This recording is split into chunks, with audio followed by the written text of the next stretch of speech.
বাংলাদেশের দ্বিতীয় বৃহত্তর বিভাগ ঢাকা বিভাগ। এটি বাংলাদেশের কেন্দ্রীয় অঞ্চলে অবস্থিত।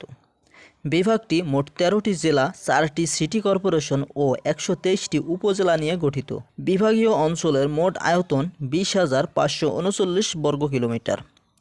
কিশোরগঞ্জ, গাজীপুর, ঢাকা, গোপালগঞ্জ, টাঙ্গাইল, নরসিংদী, নারায়ণগঞ্জ, ফরিদপুর, মাদারীপুর, মানিকগঞ্জ, মুন্সিগঞ্জ, রাজবাড়ী ও শরীয়তপুর মোট ১৩টি জেলা নিয়ে ঢাকা বিভাগ গঠিত। বাংলাদেশের দ্বিতীয় বৃহত্তর বিভাগ ঢাকা বিভাগ।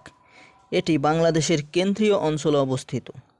বিভাগটি মোট ১৩টি জেলা, ৪টি সিটি কর্পোরেশন ও ১২৩টি উপজেলা নিয়ে গঠিত। বিভাগীয় অঞ্চলের মোট আয়তন ২০,৫৩৯ বর্গ কিলোমিটার।